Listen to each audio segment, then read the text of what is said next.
Last time we had looked at direct variation, which is actually a linear relationship between y and x. Today we're going to look at inverse variation. Inverse variation has the form y equals k over x. We would say, if we have this form, that y varies inversely as x, or y is inversely proportional to x. What that means is x goes up, y comes down.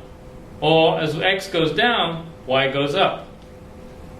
K in this case is the constant of proportionality or the constant of variation. Let's take an example. The time it takes to drive a fixed distance k is inversely proportional to the driving speed. If it takes 5 hours at 40 miles per hour, how long will it take driving at 60 miles per hour? So we have to set up an equation. There is an inverse relationship going on here, and we know the time is inversely proportional to the speed.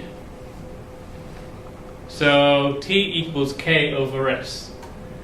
And we now need to plug in some numbers here. So we know the time it takes, 5 hours, equals k divided by the speed, 40.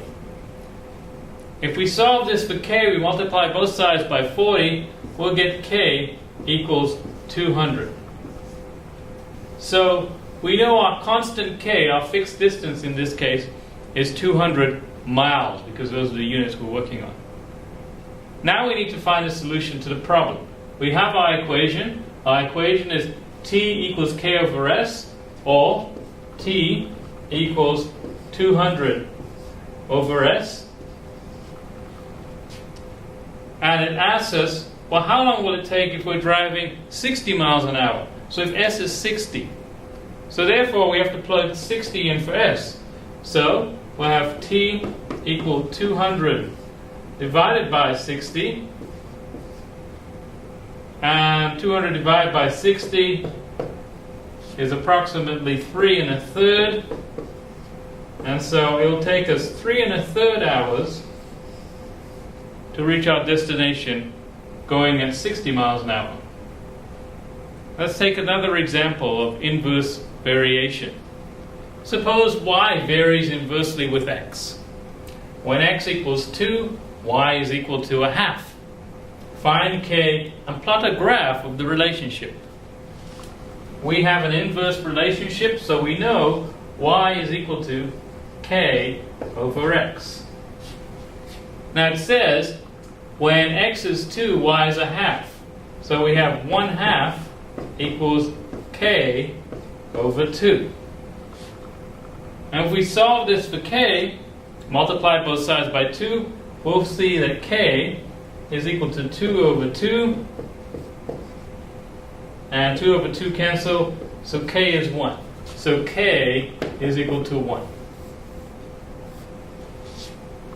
So therefore my relationship is y equals 1 over x. So this is an inverse relationship, and we will plot a graph of this relationship. So let's take some x and y points. Of course x can't be 0 because you cannot divide by 0.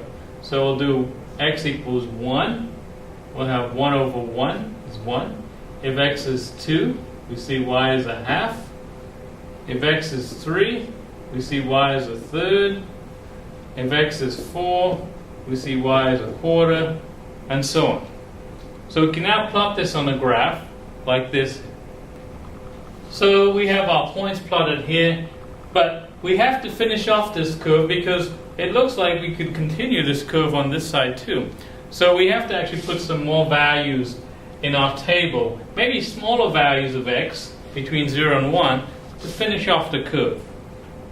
So if x is 1/2, x is 1/3, x is 1/4, well, 1 divided by 1/2 is 2. 1 divided by 1/3 is 3. 1 divided by 1/4 is 4. And so let's plot these points like this.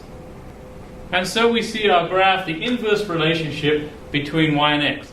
And actually this graph here, this relationship where as x goes up, y goes down, is always true of an inverse relationship. Now you might be asking yourself, are there other types of variations? And yes, there are other variations on variations. So let's take a look at some of those.